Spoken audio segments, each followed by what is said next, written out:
الحمد لله رب العالمين والعاقبة للمتقين والصلاة والسلام على سيد الأنبياء والمرسلين سيدنا وحبيبنا وقدوتنا محمد بن عبد الله وعلى آله وصحبه أجمعين أما بعد.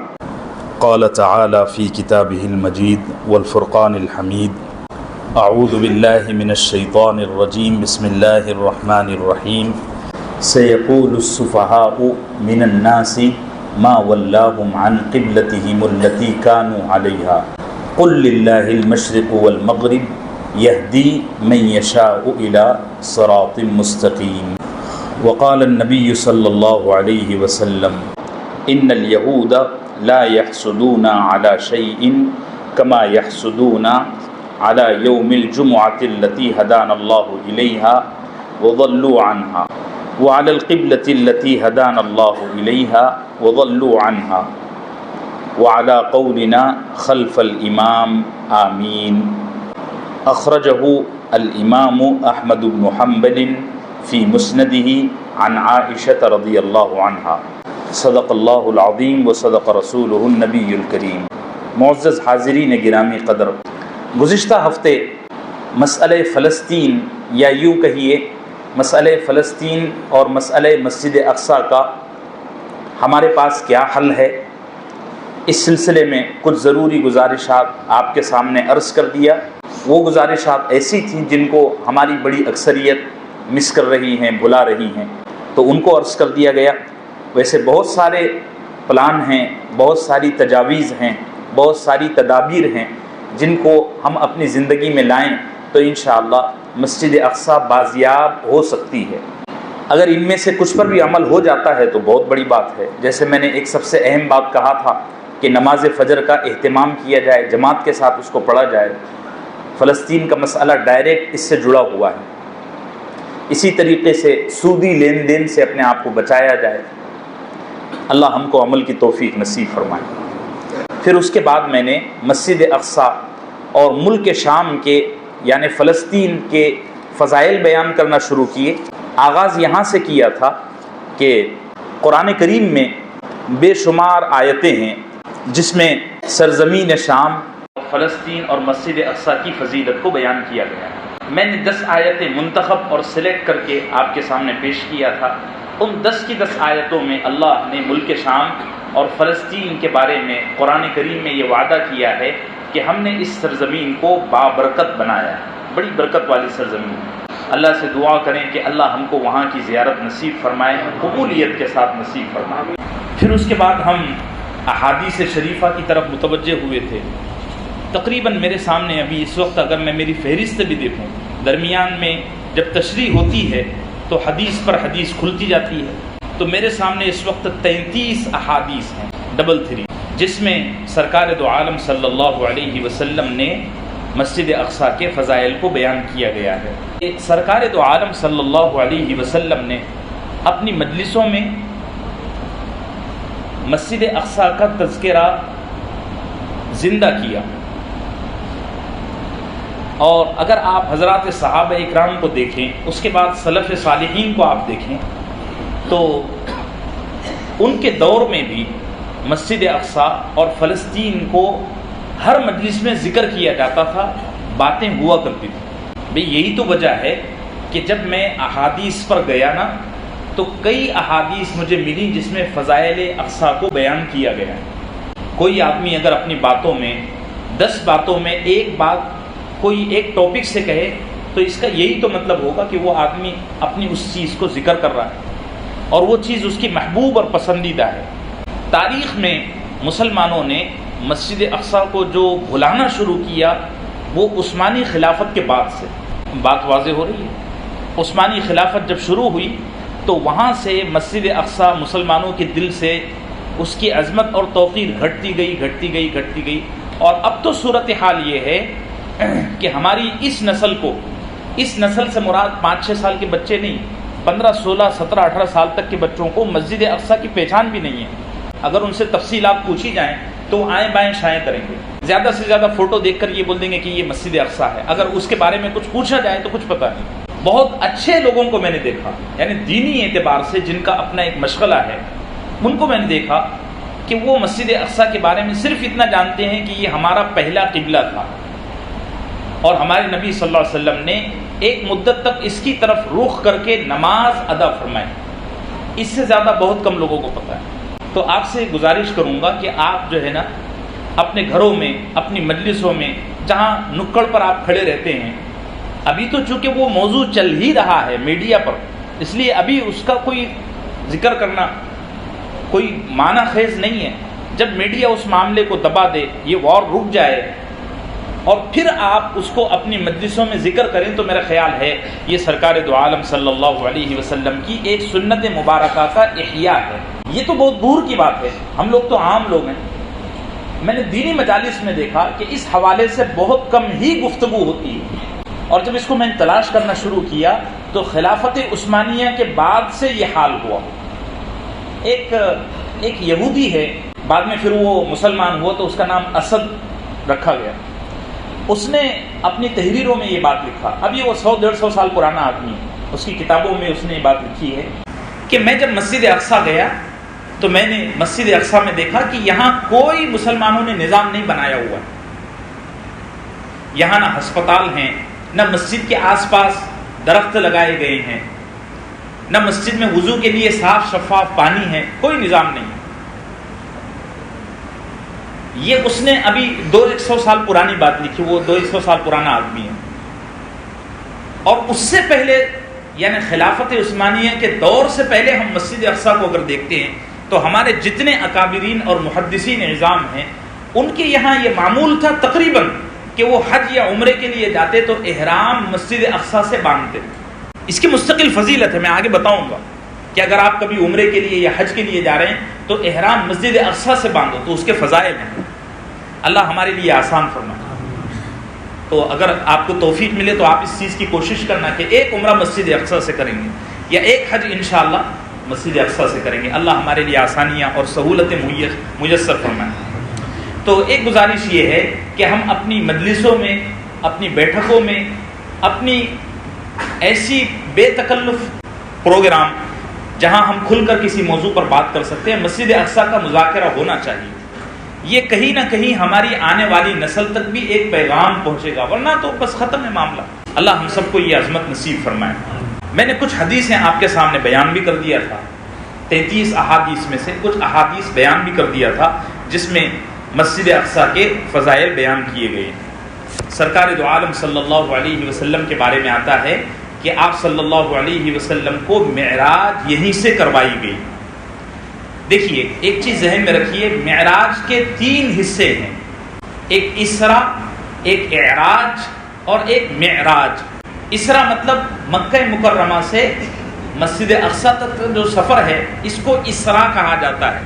سبحان الذی اسرا، یہ اسراء ہے۔ اور ایک ہے اعراج۔ اعراج مسجد اقصی سے پہلے آسمان کا سفر، یا مسجد اقصی سے سدرۃ المنتہا تک کا سفر، یہ اعراج ہے۔ الف عین را الف جیم، اعراج۔ اور پہلے آسمان سے عرش تک، یعنی جہاں لا مکان شروع ہو جاتا ہے، جہاں کوئی جگہ نہیں ہے، وہاں اللہ کا نور ہی نور ہے، اس کو معراج کہا جاتا ہے۔ اسراء، اعراج اور معراج۔ تو سرکار دو عالم صلی اللہ علیہ وسلم کو جو اعراج کا آغاز ہوا وہ کہاں سے؟ مسجد اقصی سے۔ نبی کریم صلی اللہ علیہ وسلم نے تمام انبیاء کی اس جگہ کھڑے ہو کر امامت فرمائی۔ وہ مصلی آج بھی وہاں محفوظ ہے۔ مصلی سے مراد وہ جگہ جہاں آپ صلی اللہ علیہ وسلم نے مسجد اقصی میں کھڑے ہو کر تمام انبیاء کی روحوں کو جمع کر کے امامت فرمائی، اور ہر نبی نے آپ کے پیچھے نماز ادا فرمائی۔ اس جگہ کی ایک فضیلت یہ بھی ہے، غالباً میں بتا چکا ہوں کہ 10,000 سے زیادہ انبیاء یہاں آرام فرما رہے ہیں، 10,000 سے زیادہ۔ اور بڑے انبیاء جیسے حضرت سیدنا موسیٰ، حضرت سیدنا ابراہیم، اسحاق، یعقوب، لوط، زکریا، یحییٰ وغیرہ وغیرہ، اس طرح کے 10,000 انبیاء وہاں آرام فرما رہے ہیں۔ اب کتنی رحمتیں اترتی ہوگی۔ اسی طریقے سے حدیث میں آتا ہے کہ سرکار دو عالم صلی اللہ علیہ وسلم نے فرمایا، خوشخبری ہو ملک شام کے لیے، یعنی سیریا کے لیے۔ ایک چیز ذہن میں رکھیے، اس زمانے کا جو ملک شام ہے یہ اب الگ ایک کنٹری بن چکا ہے. سرکار دو عالم صلی اللہ علیہ وسلم کے زمانے کا جو ملک شام تھا اس میں عراق، اس میں ترکی کا کچھ حصہ اور اس میں پورا فلسطین بلکہ اردن تک، جارڈن تک کا کچھ حصہ آتا ہے. تو جب بھی ملک شام کے بارے میں کوئی حدیث آئے گی تو اس میں فلسطین بھی ایڈ کیا جائے گا، کیونکہ ہم جو میپ دیکھ رہے ہیں حدیثوں میں وہ کس اعتبار سے؟ آقا صلی اللہ علیہ وسلم کے زمانے کے اعتبار سے. آپ نے فرمایا خوشخبری ہو ملک شام کے لیے، میں نے دیکھا کہ وہاں فرشتے پیر پھیلا کر اطمینان سے بیٹھتے ہیں. دوسری جگہوں پر فرشتے آتے ہیں تو کہیں خشیت، کہیں ہیبت اور کہیں کام کی مشغولیت فرشتوں کو اطمینان سے بیٹھنے نہیں دیتی. لیکن فلسطین میں نے دیکھا، یعنی آقا صلی اللہ علیہ وسلم فرما رہے ہیں کہ میں نے دیکھا کہ فلسطین میں، ملک شام میں فرشتے جب بیٹھتے ہیں تو پیر پھیلا کر آرام سے بیٹھتے ہیں، حالانکہ وہ مخلوق آرام سے پاک ہے، اللہ نے ان کو نور سے بنایا. ایک چیز ذہن میں رکھیے کہ جس چیز کی عظمت اور جس چیز کی محبت زیادہ ہوتی ہے تو اس کے نام زیادہ رکھے جاتے ہیں. آپ دیکھو، کیلے کو ہندی میں ہر جگہ کیلا ہی کہا جاتا ہے، سنترے کو ہر جگہ ہندی میں سنترا ہی کہا جاتا ہے. لیکن جب بات آتی ہے آم کی تو آم کے کتنے سارے نام ہیں، دسہری آم، لنگڑا آم اور ہاپوس آم، اور کیوں چوسر. کیوں؟ اس لیے کہ آم پھلوں کا بادشاہ ہے، اس کی عظمت زیادہ ہے نا، تو حضرت کے نام بھی زیادہ ہیں. جس چیز کی عظمت بڑھ جاتی ہے تو اس کے نام بھی زیادہ رکھے جاتے ہیں. آقا صلی اللہ علیہ وسلم نے فرمایا اپنی بیویوں کے 2 نام رکھو، ایک وہ جو باہر والوں کے لیے ہو اور ایک وہ جو تم اپنے بچوں اپنی محبت کے طور پر رکھو. اس لیے اس پر بھی عمل کرنے کی ضرورت ہے. مسجد اقصیٰ کے 18 نام ہیں. دیکھیے، مسجد اقصیٰ، بیت المقدس، بیت السلام، زیتون، مسجد ایلیا، القدس، سلم، شلم، ارشلم، ارشلیم، بیت ایل، صیہون، قصرون، بابوش، کور شلاہ، شلیم، عزیزل، صلون. یہ کل 18 نام ہوئے. 18 نام کیوں ہوئے؟ اس لیے کہ بیت المقدس کا ایک مقام و مرتبہ ہے، اس کی عظمت زیادہ ہے. جس بچے سے محبت زیادہ ہوتی ہے اس کو گڈو، اس کو ببو، اس کو لالو، پتہ نہیں کیا کیا کہتے ہیں. ایک اور فضیلت ہے، حضرت کعب احبار رضی اللہ عنہ فرماتے ہیں کہ اللہ تعالیٰ بیت المقدس کی طرف روزانہ 2 دفعہ نظر کی رحمت ڈالتے ہیں. کتنی دفعہ؟ 2 دفعہ. بیت المقدس کی طرف ڈالتے ہیں مطلب اس میں جو کچھ ہے اور وہاں جو لوگ بیٹھے ہوئے ہیں ان پر بھی نظر کی رحمت کی نظر پڑتی ہے. حضرت عبداللہ ابن عباس رضی اللہ عنہ فرماتے ہیں کہ جو شخص جنت کے کسی ٹکڑے کو زمین پر دیکھنا چاہے وہ بیت المقدس چلا جائے. اللہ ہم کو نصیب فرمائے. یہ بڑی اہم حدیث ہے. آقا صلی اللہ علیہ وسلم نے فرمایا جو شخص بیت المقدس میں بیٹھ کر اپنے ایمان والے بھائیوں کی مغفرت کے لیے دعا کرے اللہ اس کو ابدالوں میں شامل فرمائیں گے. ابدال یا ابدال یہ تصوف کا اور روحانی تکوینی دنیا کا ایک مقام ہے. اس کی بڑی تفصیلات آپ کتابوں میں پڑھو یا کسی عالم سے اس کو سمجھو، بہت بڑا مقام ہے. اگر کوئی آدمی مسجد اقصیٰ جائے اور ایمان والے بھائیوں کے لیے مغفرت کی دعا کرے کہ اے اللہ اس وقت جتنے روئے زمین پر مسلمان ہیں سب کو معاف کر دے، کتنا آسان کام ہے. اللہ اس کو ابدالوں میں شامل کریں گے. حضرت خالد بن سعدان رضی اللہ عنہ فرماتے ہیں کہ بیت المقدس کے برابر آسمان میں ایک دروازہ ہے، یعنی جہاں بیت المقدس کا پورا وہ مقام ہے، میں بتا چکا ہوں اس کی ساری تفصیل. آپ نے فرمایا کہ جہاں وہ مقام ہے اس کی سیدھ میں آسمان میں ایک دروازہ ہے جہاں سے ہر دن 70,000 فرشتے اترتے ہیں جو بیت المقدس میں نماز پڑھنے والوں کے لیے مغفرت کی دعا کرتے ہیں. حضرت عبداللہ ابن عمر رضی اللہ عنہ فرماتے ہیں کہ بیت المقدس کو ہزاروں نبیوں نے تعمیر کیا. جتنے نبی آئے سب نے اس کی تعمیر میں کچھ نہ کچھ حصہ لیا. بعض انبیاء تو ایسے ہیں جیسے سلیمان اور داؤد علیہ السلام جنہوں نے اس کو پوری طرح بنایا، عظیم الشان. اور بعض انبیاء ایسے ہیں کہ جنہوں نے چھوٹا موٹا اس میں کوئی ترمیم کا یا اس میں کوئی مرمت کا کوئی کام نکل گیا، ہوتا ہے نا مسجدوں میں کام نکلتے رہتے ہیں، کچھ ٹوٹ گیا کچھ پھوٹ گیا، تو انبیاء علیہ السلام نے اس میں مرمت کا کام انجام دیا، ہزاروں نبیوں نے. اور آگے کیا فرمایا کہ یہ جو پوری بیت المقدس ہے اس پوری سرزمین میں یعنی 35 ایکڑ کی جگہ میں کوئی 1 انچ بھی ایسی جگہ نہیں ہے جہاں پر نبی کا سر نہ ٹکا ہو. وہاں کے چپے چپے پر کسی نہ کسی نبی نے اپنا سر ٹکایا ہے یا کسی نہ کسی فرشتے نے وہاں سجدہ کیا ہے.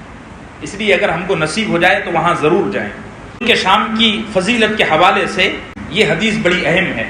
ایک دفعہ سرکار دو عالم صلی اللہ علیہ وسلم سے پوچھا گیا کہ یا رسول اللہ آپ کا آغاز کیسا ہوا؟ تو آپ نے فرمایا میں اپنے دادا ابراہیم کی دعا، عیسیٰ کی بشارت اور میری ماں کی تمناؤں کے نتیجے میں وجود میں لایا گیا. کیا فرمایا؟ انا دعوت ابی ابراہیم، میں اپنے باپ ابراہیم کی دعا، و بشرا عیسیٰ، اور عیسیٰ کی بشارت کے نتیجے میں وجود میں لایا گیا. پھر فرمایا جب میری ماں کے پیٹ میں تھا تو میری ماں نے دیکھا کہ اس کے پیٹ سے، اس کے بدن سے، یعنی اماں آمینہ کے بدن سے ایک نور نکلا. اس نور نے سب سے پہلے سرزمین شام کو روشن کیا. اس پر امام ابن کثیر رحمۃ اللہ علیہ نے بڑی پیاری بات لکھی ہے. وہ فرماتے ہیں کہ رسالت اور نبوت کے نور سے سب سے پہلے کون سا علاقہ منور ہوا؟ ملک شام. آپ نے فرمایا کہ اس سے پتہ چلتا ہے کہ یہ وہ جگہ ہے جہاں سرکار دو عالم صلی اللہ علیہ وسلم کی نورانیت سب سے پہلے پہنچی. اس کا مطلب یہ ہے کہ یہاں سب سے آخر تک رہیں گی. ارے بھائی جو چیز جہاں سے شروع ہوتی ہے وہ آخر تک وہاں ضرور رہتی ہے. یہ ضابطہ ہے کہ نہیں ہے؟ کئی ساری حدیثیں ہیں، آپ حضرات کے سوالات کا انبار بھی ہے. سرکار دو عالم صلی اللہ علیہ وسلم نے فرمایا کہ میں نے خواب میں دیکھا کہ میرے سر کے نیچے ایک کتاب رکھی ہوئی ہے اور اس کتاب کو کوئی اچک کر لے جا رہا ہے. کوئی اچک کر، اٹھا کر لے جا رہا ہے.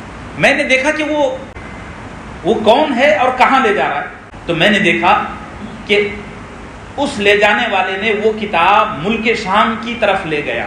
اور پھر آقا صلی اللہ علیہ وسلم، یہ تو خواب ہے نا، آقا صلی اللہ علیہ وسلم نے پھر اس کی تعبیر یوں بیان فرمائی کہ میرے سر کے نیچے سے جو کتاب لے جائی گئی وہ کتاب ایمان تھا.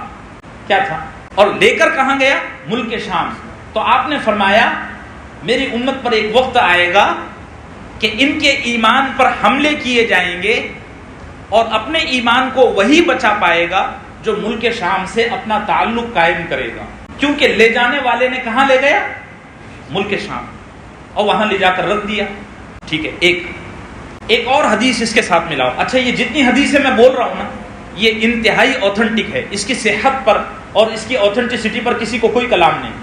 آقا صلی اللہ علیہ وسلم نے فرمایا یأتی علی الناس زمان لا یبقى فیہ مؤمن الا لحق بالشام، کہ لوگوں پر ایک زمانہ آئے گا کہ کوئی شخص اپنے ایمان کو بچا نہیں پائے گا مگر یہ کہ وہ ملک شام سے جڑ جائے. کیا فرمایا؟ میری امت پر ایک زمانہ آئے گا کہ کوئی شخص اپنے ایمان کو بچا نہیں پائے گا مگر یہ کہ وہ ملک شام سے اپنے آپ کو بولو جوڑ دے. الا لحق بالشام، جوڑ دے. دیکھیے جب دجال ظاہر ہوگا نا یا دجال کے ظہور کا زمانہ قریب آ جائے گا جو کہ آ چکا ہے، ہم اسی زمانے میں جی رہے ہیں. آپ نے ابھی جمعے کے بعد نا موبائل آن کر کے میپ دیکھنا تو میپ میں ایک پوائنٹ رہتا ہے اور اس کے آس پاس ایک رنگ بنی رہتی ہے بلو کلر کی. جب آپ گاڑی چلاتے چلاتے چلاتے اس رنگ میں داخل ہو جاتے ہیں تو گوگل میپ آپ کو کہتا ہے آپ اپنی منزل سے بالکل قریب ہو. کہتے ہیں کہ نہیں کہتے؟ ہم اس زمانے میں بالکل داخل ہو چکے ہیں کہ اب دجال کا ظہور ہمارے سر پر ہے. آپ کو آگے چیزیں سمجھ میں آئیں گی، جوڑتے جانا. اور یہ تشریح میں اس لیے بھی کر رہا ہوں حالانکہ موضوع سے بہت ہٹ کر ہے لیکن سوالات کا انبار ہے اور ایک موضوع چل رہا ہے تو اس کو بیان کر دینا آخر تک ضروری ہے، ورنہ ادھورا علم جہالت سے بدتر ہے. بات پھر سے ریپیٹ کرتے ہیں. آقا صلی اللہ علیہ وسلم نے فرمایا میری امت پر ایک دور آئے گا جس میں اپنا ایمان وہی بچا پائے گا جو ملک شام سے جڑ جائے.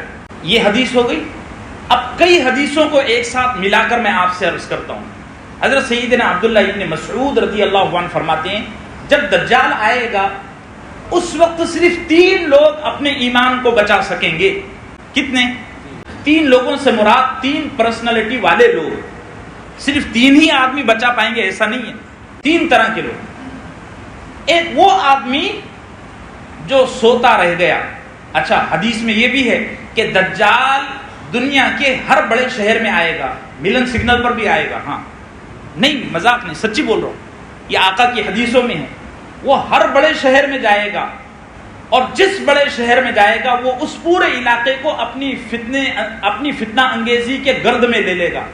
اب عبداللہ ابن مسعود کا قول جوڑیے کہ وہ فرماتے ہیں جو آدمی, اور آگے کتنی خطرناک بات فرمائی, اگر میں خود اس کے سامنے چلا گیا تو میرا ایمان ڈگمگا جائے گا.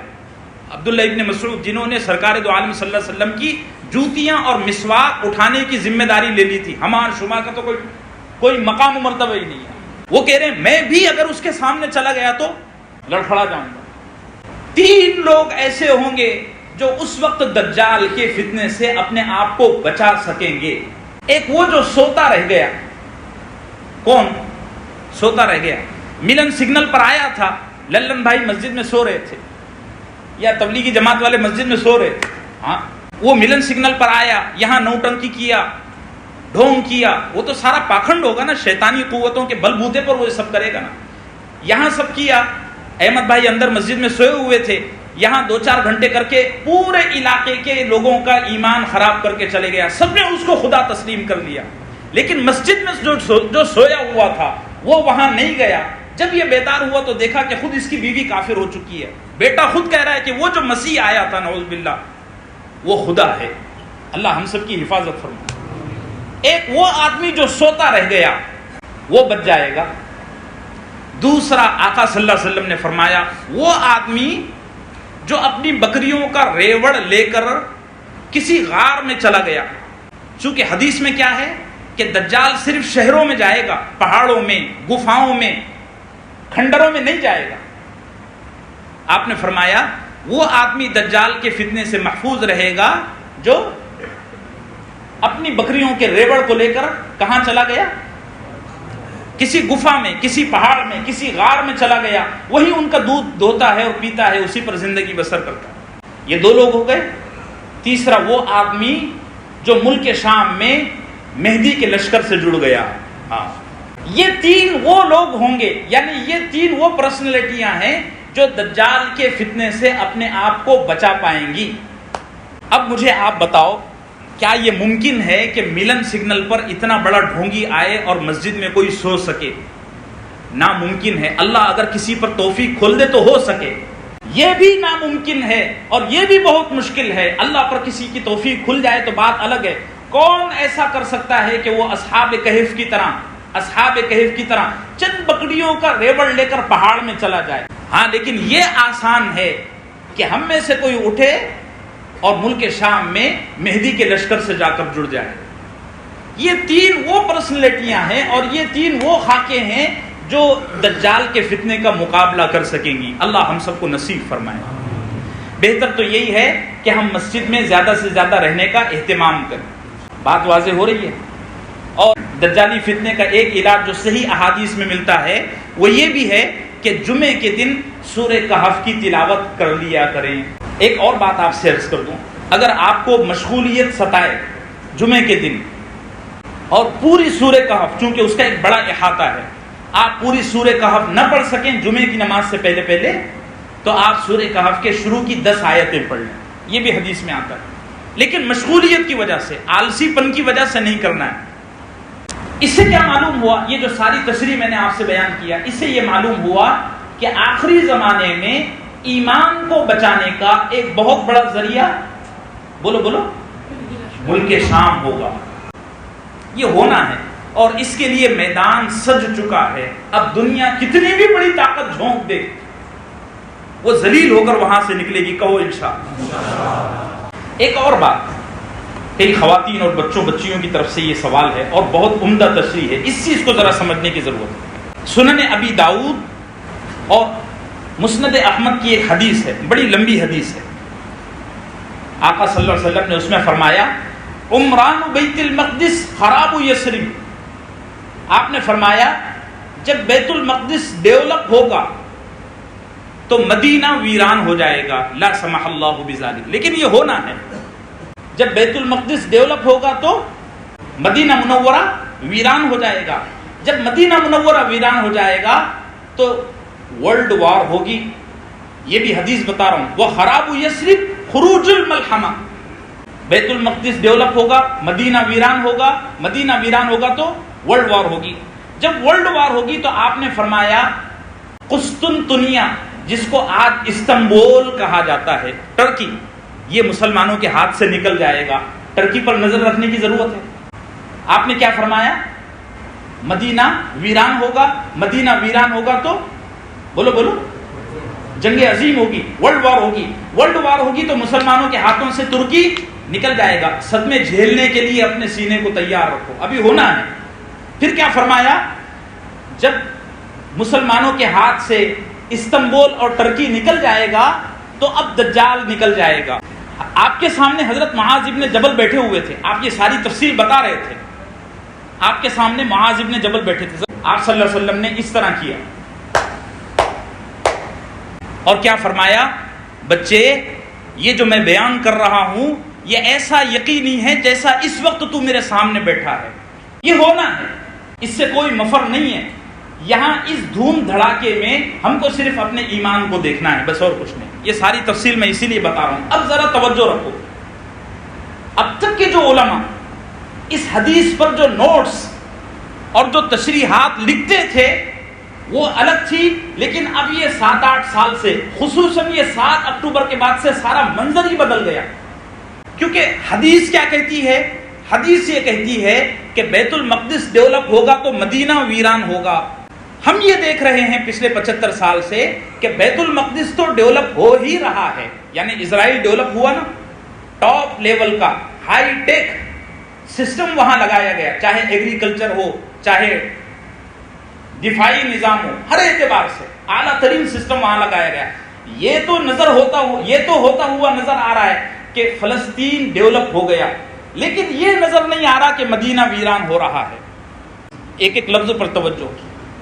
بچوں اور بچیوں کے جو سوالات میرے پاس آئے اس حدیث کو لے کر وہ یہی ہیں کہ مولانا یہ تو ہم دیکھ رہے ہیں کہ فلسطین اور ملک شام ڈیولپ ہو رہا ہے آقا کے فرمان کے مطابق، لیکن جتنا ڈیولپ فلسطین ہو رہا ہے اس سے کہیں زیادہ مدینہ منورہ بھی تو ڈیولپ ہو رہا ہے۔ یہاں بھی تو اعلیٰ قسم کے انفراسٹرکچر کھڑے ہو رہے ہیں، یہاں بھی تو کھجور کے باغات لگائے جا رہے ہیں۔ پچھلی 4-5 صدیوں کے علماء اس حدیث کی یہ تشریح کرتے تھے کہ یہ ہوگا، وہ یہ کہہ کر خاموش ہو جاتے تھے۔ آپ تمام شروحات اٹھا کے دیکھ لو، لیکن اب جو حالات بدلے ہیں اور پچھلے یہ MBS سعودی شہزادے نے جو حالات کو تبدیل کیا ہے وہ اس کو سمجھنے میں بڑے معاون ہیں۔ ذرا اب توجہ رکھنا، آقا صلی اللہ علیہ وسلم نے فرمایا عمران بیت المقدس خراب یثرب، کہ بیت المقدس کا ڈیولپ ہونا مدینے کی ویرانی کا سبب ہوگا۔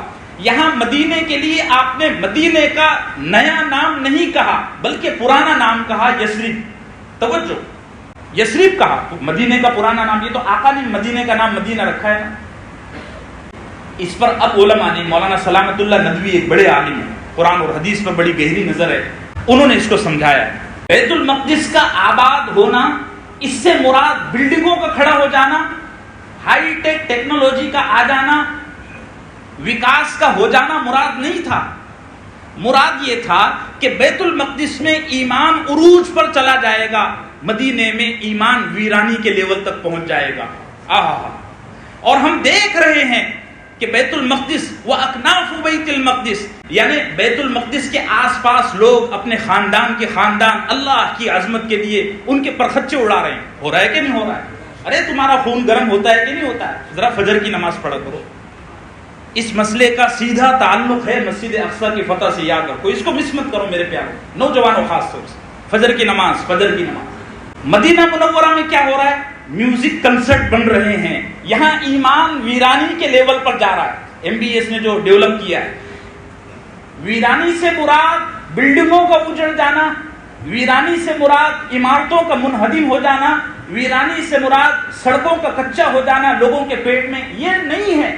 میں پہلے سے یہ بات کہتا ہوں کہ اسلام کے نزدیک نوٹ بندی اور GST اور مالی حالات کوئی ایشو ہے ہی نہیں۔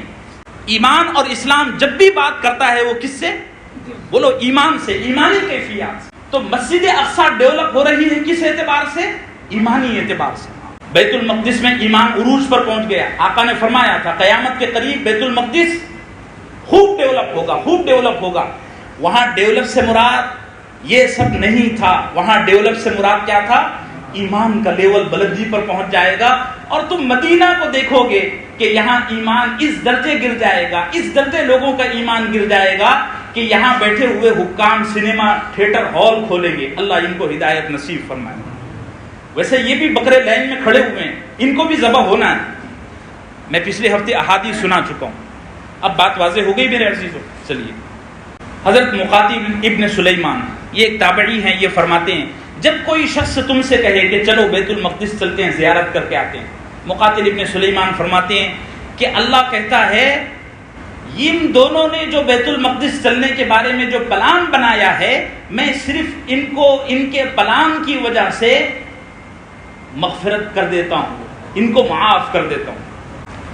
حضرت سیدنا, اب دیکھو, حضرت سیدنا عبداللہ ابن عمر رضی اللہ عنہ فرماتے ہیں جو شخص عمرے کا احرام رمضان کے مہینے میں بیت المقدس سے بانے, عمرے کا احرام بیت المقدس سے بانے, آپ نے فرمایا کہ آقا صلی اللہ علیہ وسلم نے فرمایا اس کو 10 غزووں میں شریک ہونے کا ثواب ہے.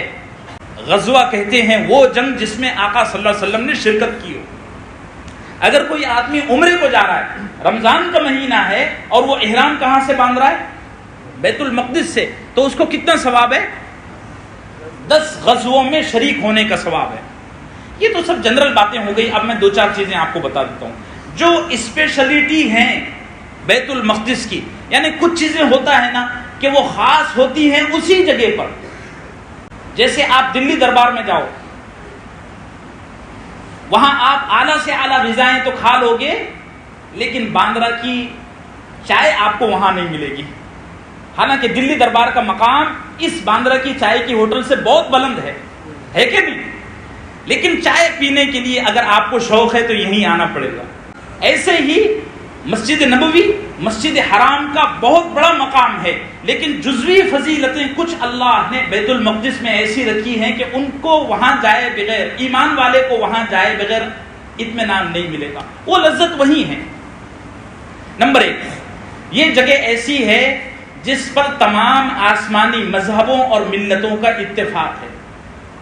یہودی, عیسائی اور مسلمان اس جگہ کو مقدس مانتے ہیں کہ نہیں مانتے ہیں؟ یہی تو وجہ ہے کہ اس پر جھگڑ رہے ہیں.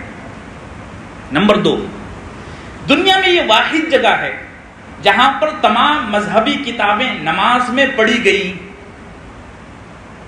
تورات, زبور اور انجیل, یہ تینوں کتابوں کی وہاں تلاوت کی گئی نماز میں. باقی حرم شریف میں یہ کیفیت نہیں رہی, اللہ نے یہ اسی جگہ پر رکھا ہے.